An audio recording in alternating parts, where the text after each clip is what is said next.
Welcome to the 293 Code Podcast. Today's episode is regret and life lessons.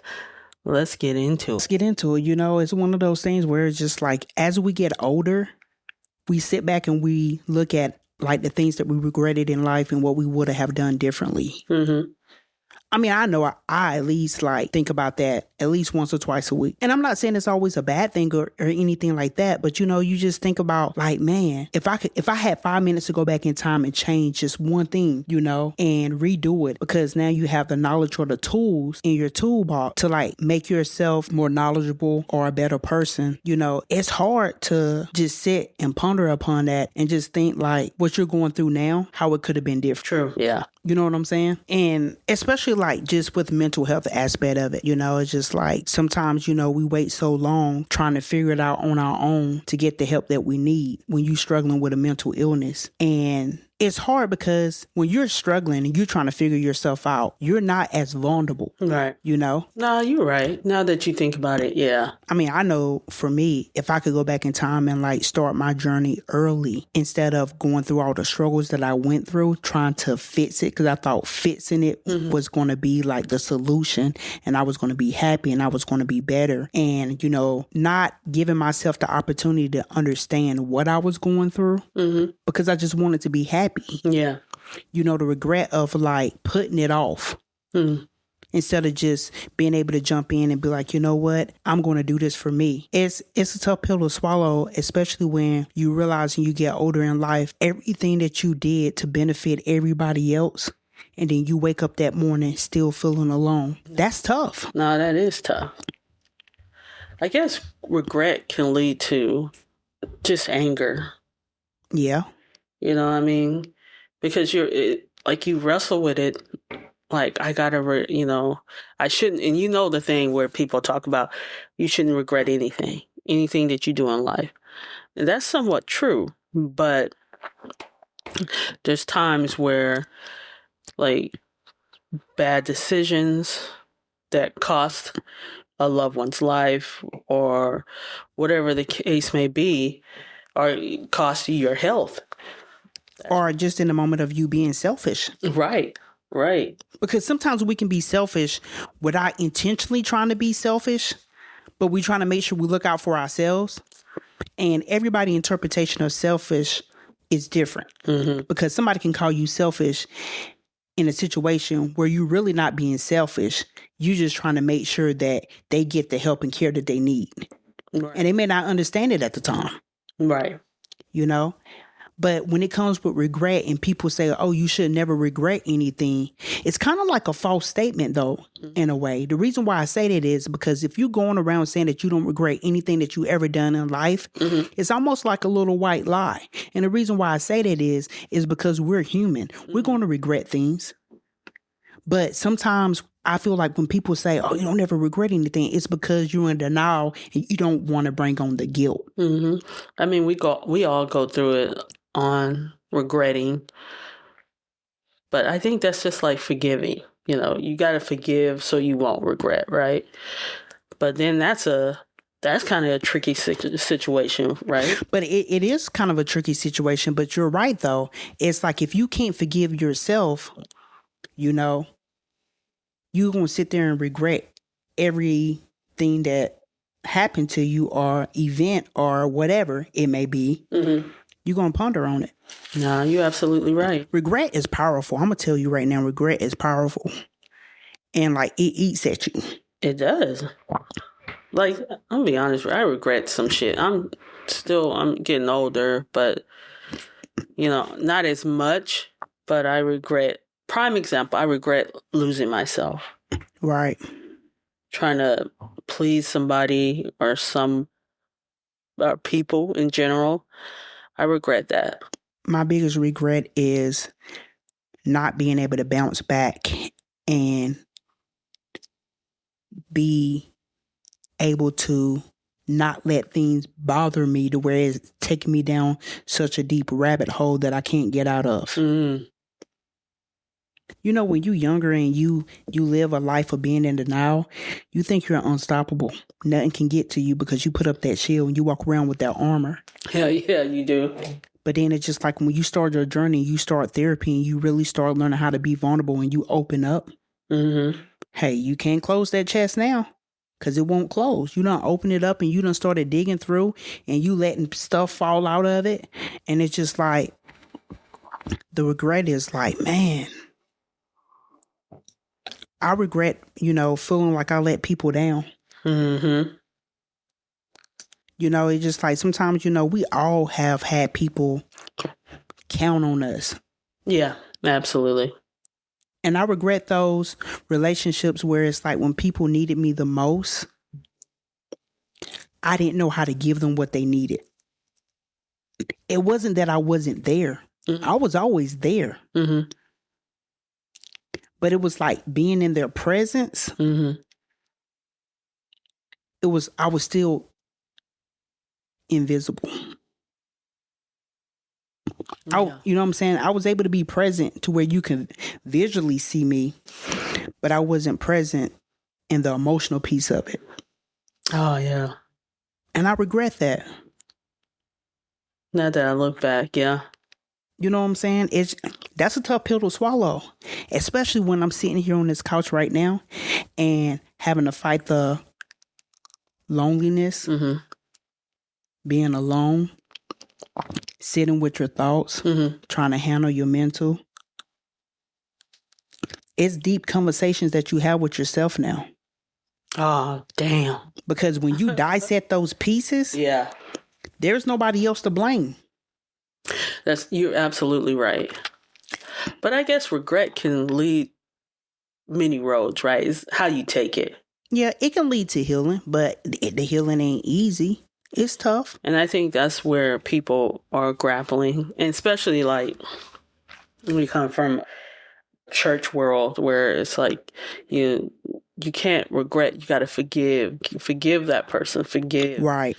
And so they don't really go in depth of what that looks like, right? Forgiveness, because if you really got to forgive yourself and then look at the choices and decisions that you make, you're like, okay, where's it a learning lesson?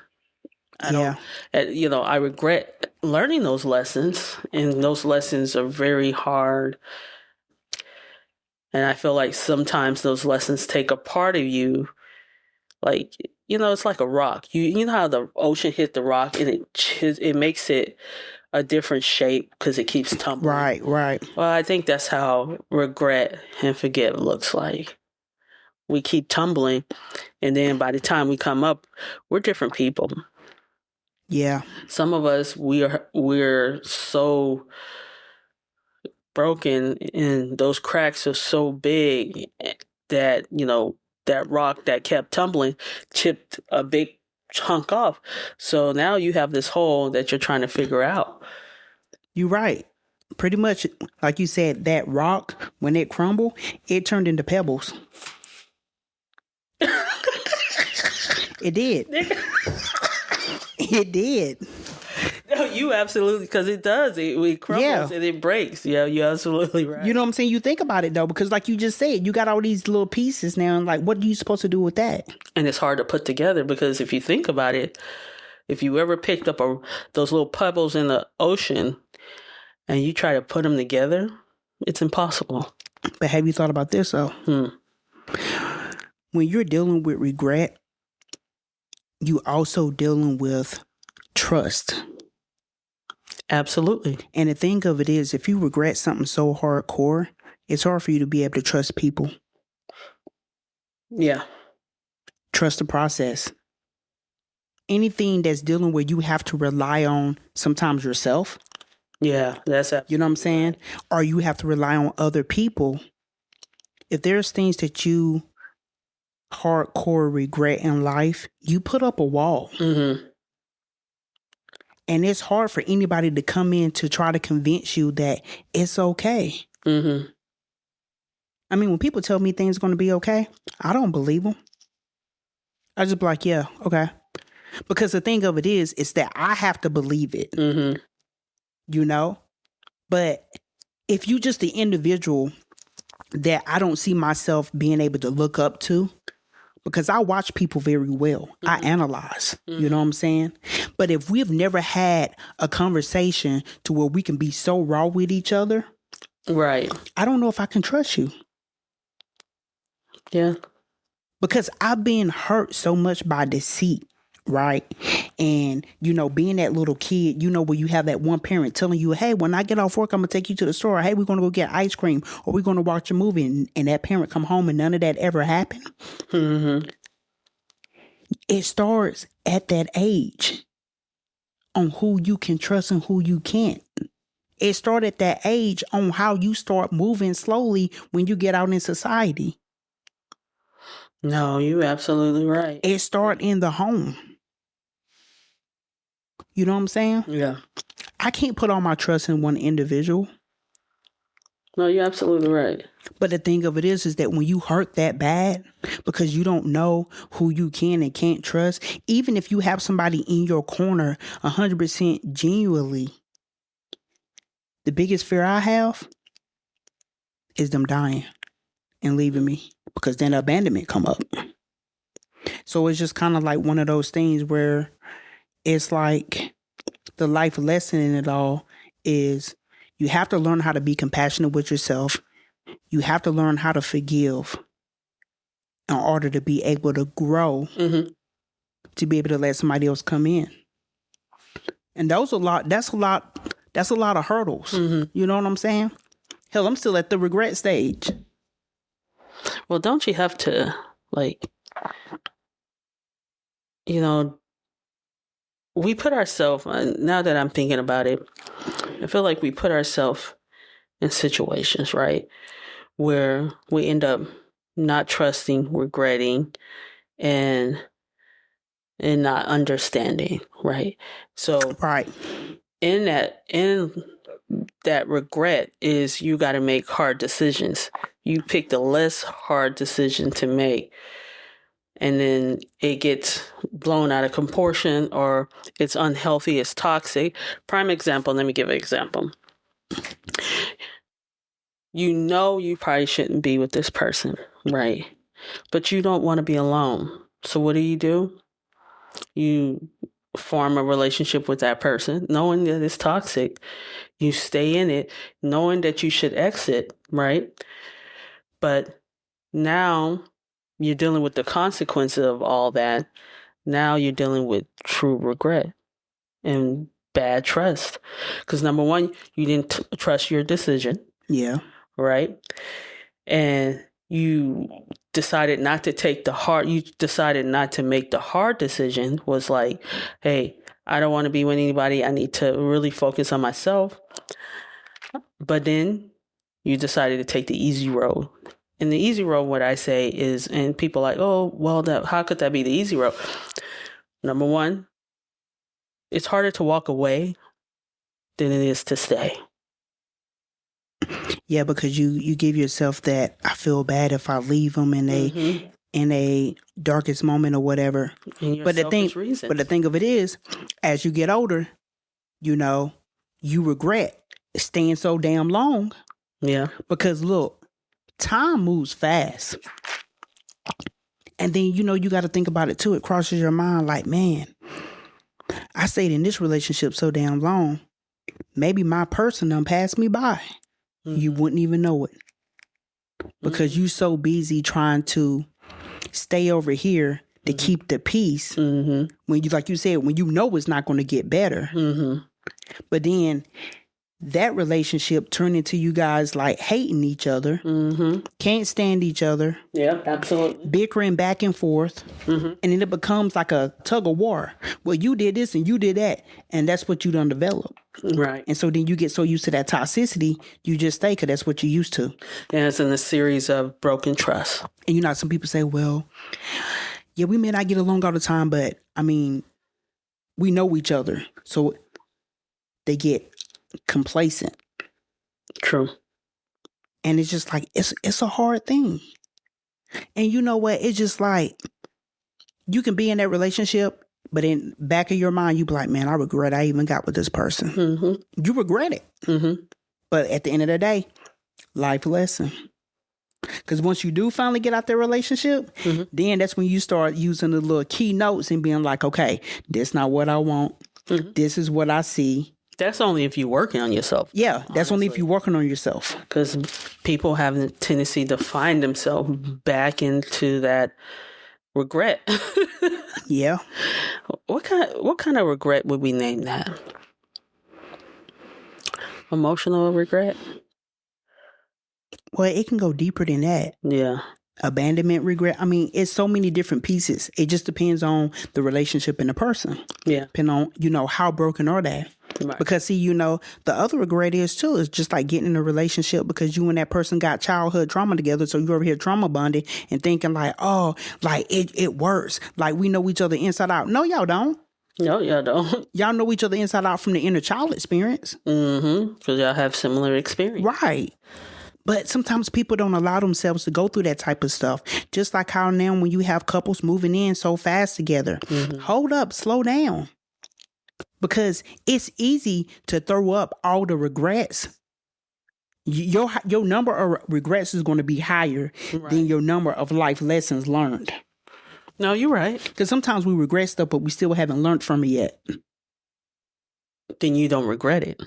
You know what I'm saying? No, you can regret it, but you can keep making the same mistakes because you're not working on yourself. Yeah. No, you're right. You see what I'm saying?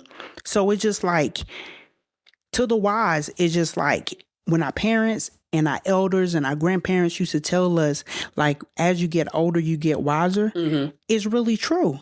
And what they was trying to tell us is that, like, you're going to regret a lot of things in life.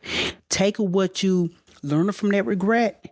Leave the rest, move on, make yourself a better person.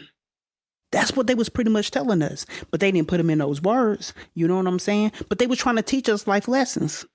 And like, they would always tell us their experience. But, being kids, being a young adult or whatever, it went through one ear and out the other. You didn't want to hear about it because you thought you knew it all. Like you say, can't tell grown folks shit. You can't tell grown folks shit. Yeah, absolutely. So it just, I don't know. It just like, some of the regrets that I struggle with right now, they're hard. Like, explain. Like my biggest one, I regret not being up that night when Zoe came home. I regret not being, up early enough to go to the door to check on him. I blame myself for him passing away. Everybody sit there and tell me like, oh, it was nothing that you can do, because of this and that. But it's just like, you know what? Y'all don't understand. Just a couple of weeks ago, we was talking about like, hey, when we get old, we're going to be in a nursing home pushing each other in wheelchairs. When you visual yourself with your best friend growing old together because we were just two peas in a pod, I felt like I left my bed. I felt like I let him down. Yeah. Yeah, there's a sense of being like, hey, I had no control of what was going on. You know what I'm saying? Neither did he because it was a health issue. You know what I'm saying? It just happened. But the thing of it is just that like I blame myself because it was just like I finally had got him to go to the doctor. Right. You know what I'm saying? It was just like, man, but I wouldn't have been tired that night, and that's part of the mental because it's just like that control of like making sure that he good. But then I dropped the ball because I was tired that night. You know what I'm saying? Like that's a tough pill to swallow. Nah, it is. Yeah. So it's just like, I'm still working on that, but it's just like, it's the biggest regret because I was just like, man, if I would have just stayed up, or that morning, if I would have went to the door early when I was up, if I would have just went to the door early, like that keep playing, Yeah, damn. It's hard. Deep. It's hard, when you find your best friend and it's just like, wow, I never had to experience that before. Right. So it was a tough pill to swallow. And it's like, as I get older, that's that lonely piece of it. Just like, man, if I would have just been like, Bonnie, just sit up and just wait, just see how he doing when he come home from work. You know what I'm saying? Because I would have been like, hey, you ain't looking too good. Let's go back to the hospital. Right. Instantly, you know what I'm saying? And like, I regret that night. Like, man, if I wouldn't have went to sleep. That's a tough pill to swallow. Because, when you grow up, loyalty is key. You have your friends back. That's just how we roll, and it just felt like I failed them. And so it's just kind of like, it's a tough pill to swallow. Yeah. Because I take pride in making sure that, like, everybody I care about is good. You know what I'm saying? But, like, for me, that's the biggest regret because I'm just like, man, if I would have just stayed up that night. Mm-hmm. Or if I would have just got up early that morning and just checked on him. And I just felt like time wasn't on my side. So it's just like, that's why, it's just like regret is real. Mm-hmm. Regret is real. And then just like relationship aspect, I wish I could have been a better partner. But mentally, I didn't know how. And then it was too late. So, like life lessons. But at an age now, it's like, don't you notice sometimes when we have regret, it's always the biggest life lessons? Yeah. When it comes to the small stuff, you be like, oh, but when it comes to something big, it's like, man, I fucking regret it. And it's the biggest life lesson. But you know what, too, though? I feel like sometimes people sugarcoat it to where, like, people go through stuff, but then, like, they don't give you the rawness of it. Of regret? Regretting where it turns into a life lesson. You know what I'm saying? I think a lot of people don't understand themselves, or it would have been explained a lot better. I mean, our grandparents and parents try to explain it to the best to their ability, but at the end of the day, it's just like because you never know how somebody's going to react to that regret. Right. And that lesson. And some, like you said, you can go through a series of lessons and have a series of regret. That means you ain't learned anything. And you're going to continue to go through those things. And you're not going to be able to learn anything. Right. Especially when the people are like, I can't get your break. Yeah. It's always something. It's just like, well, when stuff like that is constantly happening, it doesn't mean that it's always a bad thing. It's just like you have to learn, take something from it, and then like grow with it. Mm-hmm. If you're not, it's like this, if you're not going to grow with it, you're going to just stay right there, doggy paddling in one spot and not moving. Life is like swimming. You want to get to the other end, you got to use all of you to like work together to get there. Or you may doggy paddle or float and take your time, whatever process you want to. Mm-hmm. But one goal you have is like, you don't want to drown. Yeah. You know what I'm saying? And sometimes some of us, we pre-drown and then we decide to come back up and be like, okay, you know what? Let me kick my feet. Mm-hmm. Let me move my arms. I'm not a good floater. Mm-hmm. Doggy paddling ain't for me. So I'm going to have to swim across. Right. So like we have to talk to ourselves sometimes and have conversations with ourselves sometimes to actually like figure out what is it that we want. Mm. And like you said before, I just feel like when you go through so many different regrets, it's tough to get through some of them. Yeah. Some of them you be like, oh, I ain't going through that no more. You learn real quick. Mm-hmm. But some of them, it's like the lessons that you learn from it, it's just like it do make you want to be a better person. Oh, absolutely. Make better decisions. Yeah. I mean, like you said, you learn from it, right? There's certain things that I did regret, and they were one of my biggest lessons, right? Right. And that was one of them was losing myself. And you at the time, I regretted that so much because it's the hardest lesson, but the hardest job to get back. It really is. But then it makes a new person, right? You're not going to get everything back. You don't want everything back because, of course, if you did, you'll end up in the same situation. Right. Right. But for me, it was just, I got into therapy, right? And not only that, there's a sense of, and I can feel the change. It's a different meaning, a different person.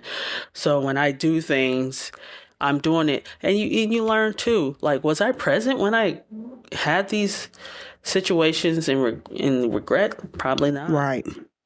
But you know what? You absolutely right though, because like when I first lost myself, right, Mm-hmm. and I lost myself several times.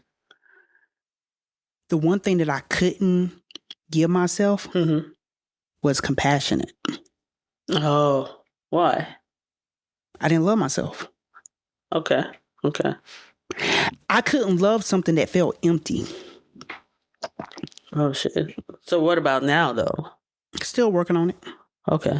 But it's a little bit better, right? Not really.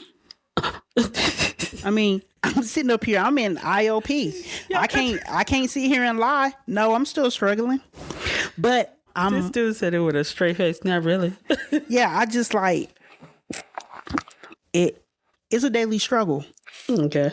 Because the thing of it is that like I never allowed people to love me the way I probably was deserved to be loved because it was foreign to me. How can I let you love me if I don't know how to love myself? Yeah, that's. Now I know how to absolutely caretake. true. Okay. I know how to love you back. But one time I had a person be like, so, you know, it's easy to say, oh, I love you too. And they be like, well, what is it that you love about me? Mm-hmm. So you can give a person characteristics or whatever, because you know what I'm saying? That's like looking at a catalog and say, I'm going to take this one right here. Oh, I love you because of your smile, your hair, the way you do it. That's easy to say because you know what? It's already programmed. But if you take all that away and you ask a person, like, why do you love me? And you want them to be deep and intimate about it. Most people are going to be like,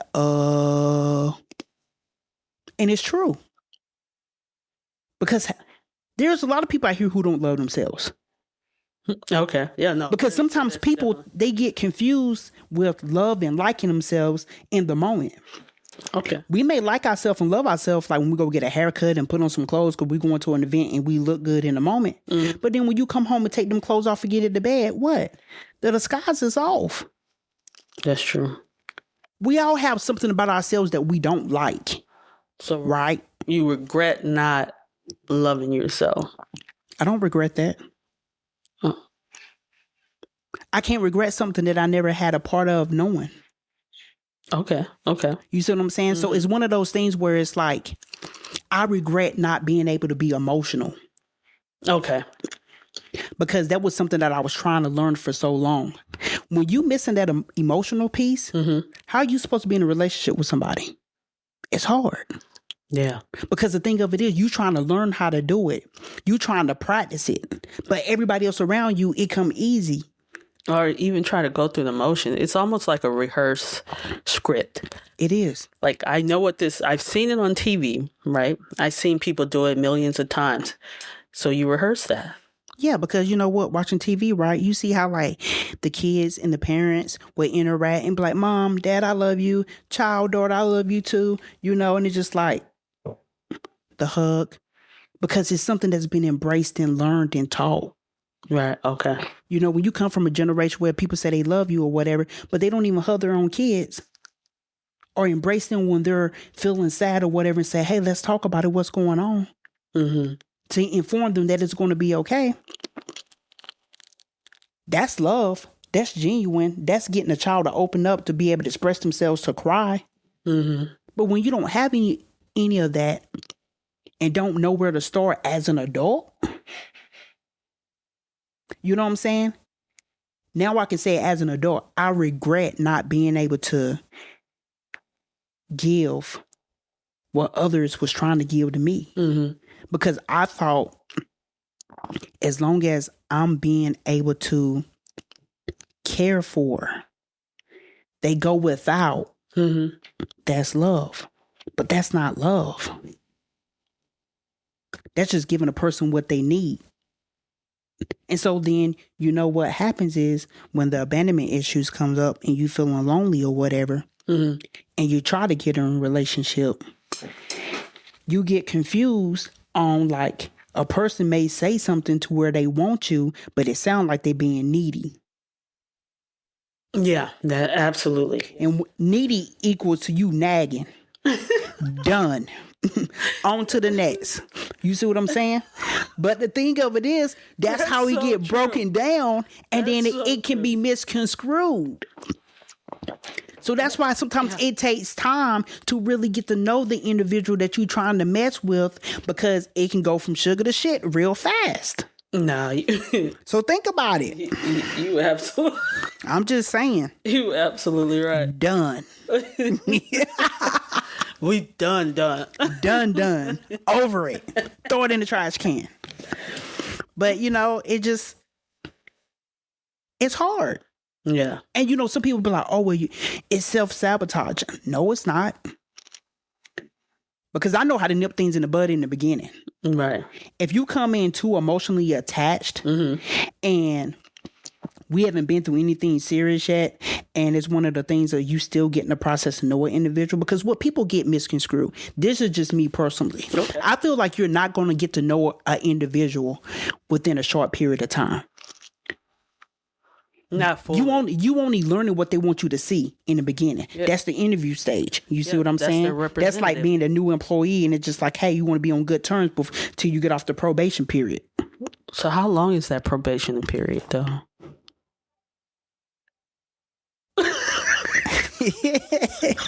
A year and a half to 2 years. Sometimes you got to put people through the mud. I think that was back in our era.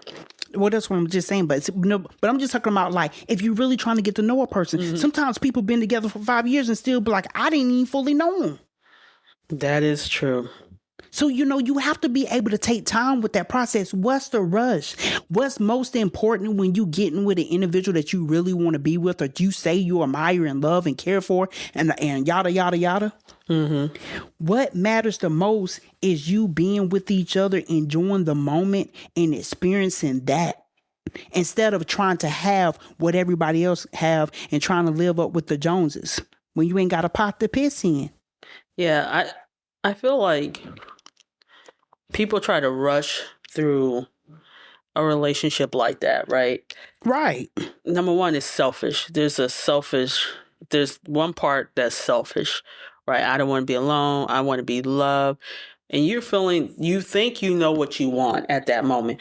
And like I said, when people don't do their work, we have a cloth sometimes that masks the real shit, right? And so, you just get with these people, and all you see is their representative, and they show you, like you said, like it take a month or a year or two, and then after that, and sometimes it take longer, because that person can always have that representative on, Yep.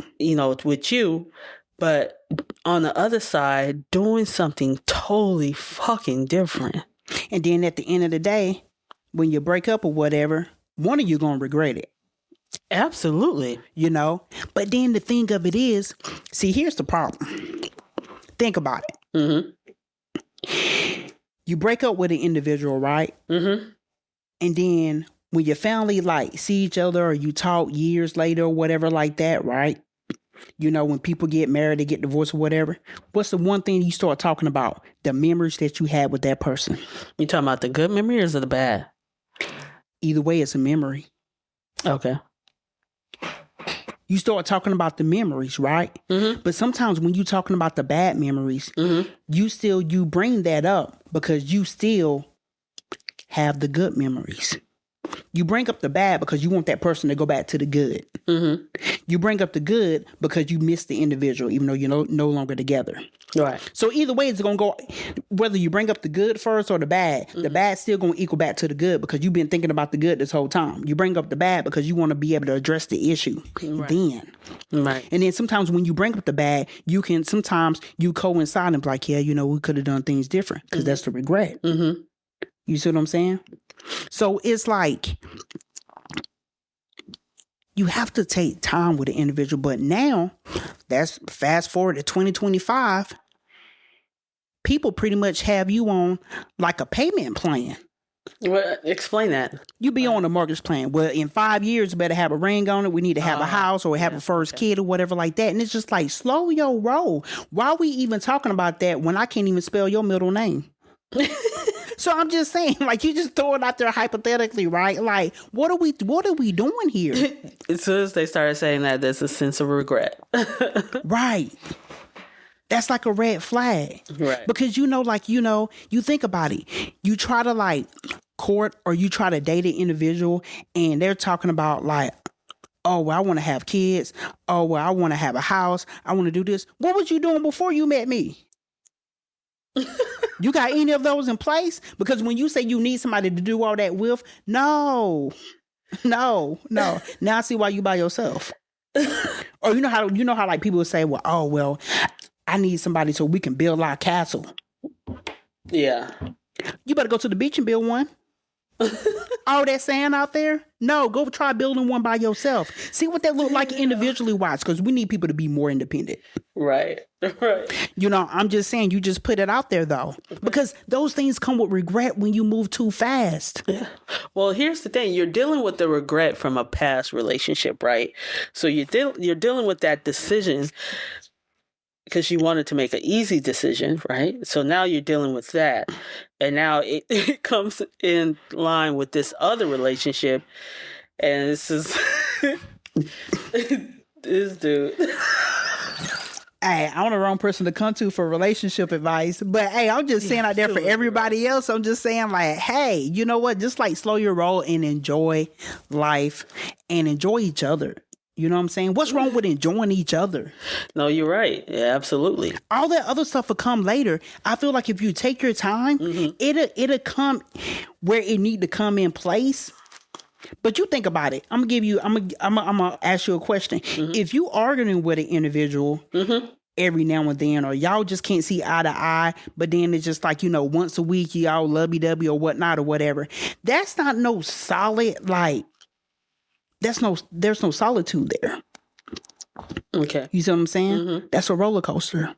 And I'm not saying that relationships have to be perfect, because they're not. You know what I'm saying? You can disagree to disagree, right? Yeah, you can. But it's how you guys handle it. Well, and then it also comes to like how you spend time together too. Absolutely, yeah.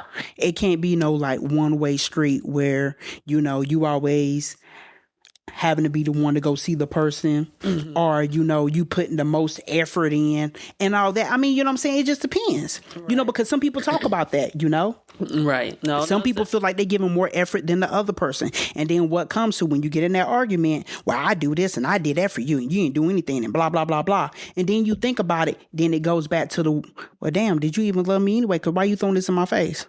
You said you did it because you want to.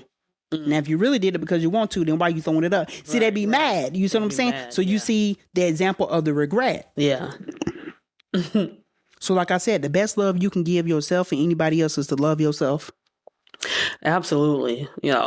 I'm still learning that though. Yeah. I'm going to be honest with you. I'm a supporter of that, because at the end of the day, when you love yourself, like, there's so many people out here who gaslight or manipulate, and especially manipulate a situation.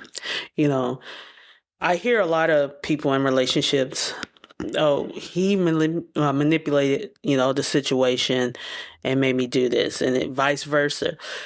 Like, you got to love yourself. People are going to manipulate because they want something. And if they want something, then best believe is not for you. Because adult will usually say, hey, babe, you know what? Can we go do this? And if that person says, look, let's look at my schedule. Right. I can't do it this week. Right. Okay, that's called adult communication. But if you're communicating with somebody that's not mature enough, you're going to regret it. You're going to seriously regret it. Because number one, it's going to turn into walking on eggshells. Yeah. I'm too busy. I'm too busy. Why you bother me? No, we can't do this. And so then now, like you said, it's one-sided, right? But you know what? Also, everything that you just said, the only thing that they heard is because they thinking like, I want to be with you so bad. And you just sit there and say it like, hey, I'm too busy. This is what I have going on. I've been having all this stuff going on before you even thought about being on my journey with me. Mm-hmm. All that go out the window because they expecting for you to change it once they're included and they done said yes to everything.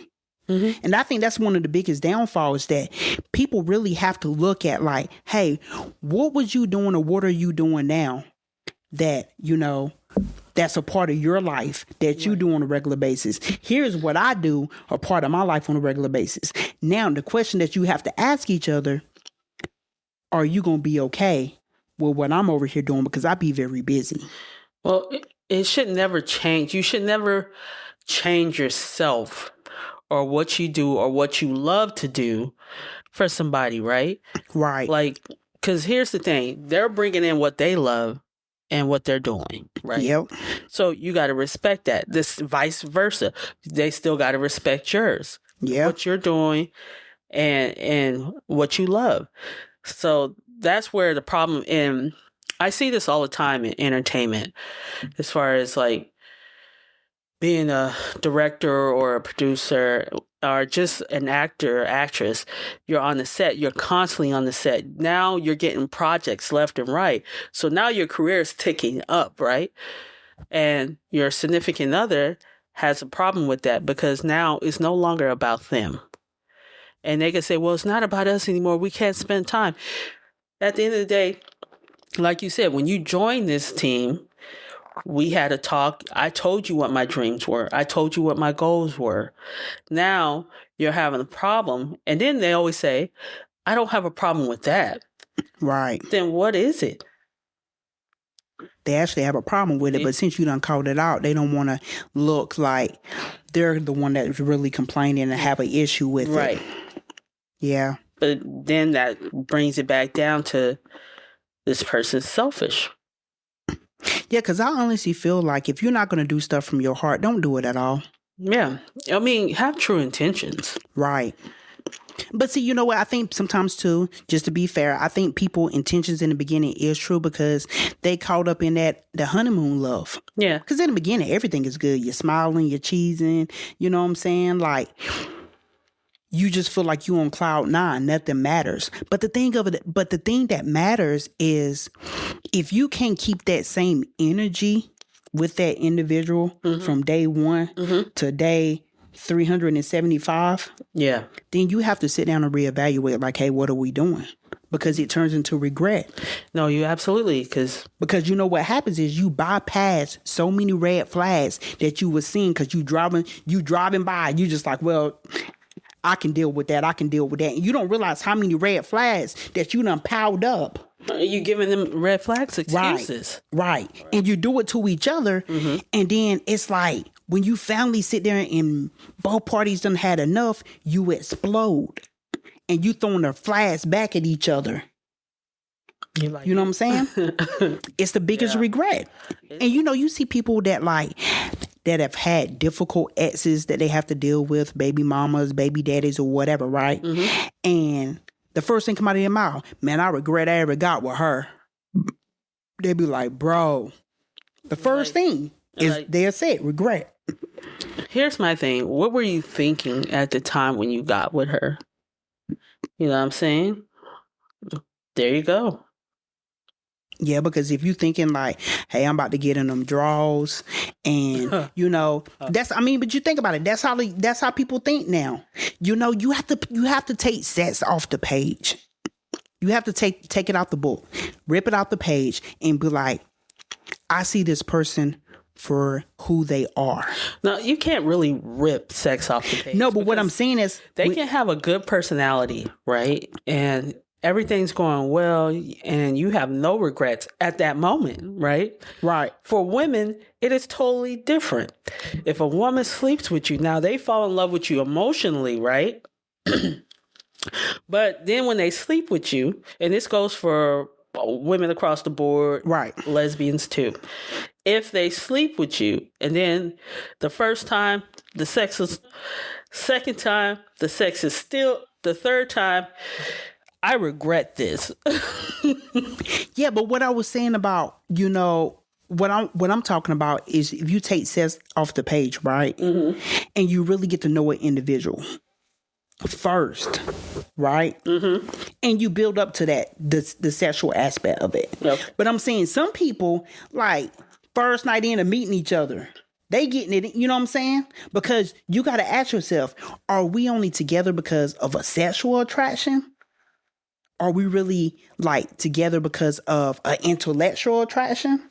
Emotional? And, like, sometimes we bypass all that and they just go straight to the sex. Well, a lot of people can't have emotional.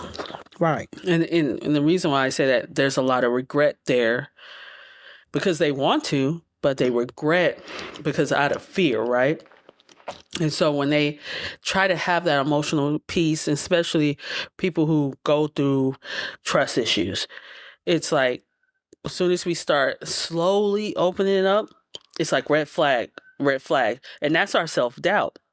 That's our own mental. Because that person hasn't really did anything yet to warrant that, right?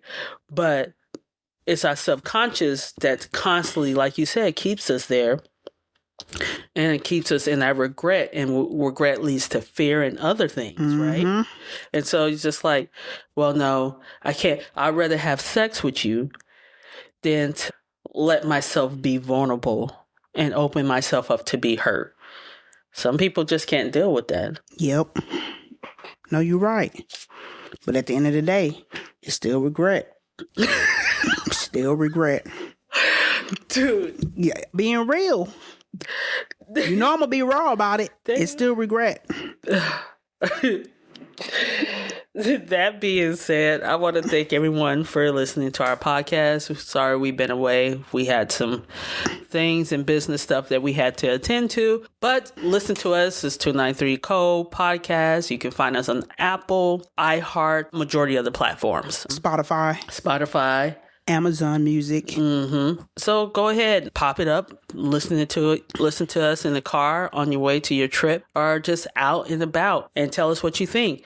If you have an idea that you want us to talk about or a topic that you want us to talk about, please let us know. We'll be happy to talk about it. If you want to come onto the show and also be a guest, please let us know. We have no problem. Now, believe us, we are, like I said, we like to talk about uncomfortable conversations in order to get comfortable. We find that a lot of people don't have uncomfortable conversation and it's really hard for them. But in order for us to get along and actually have a better idea and a better understanding, we must get uncomfortable to get comfortable. That being said, thank you for listening. Peace.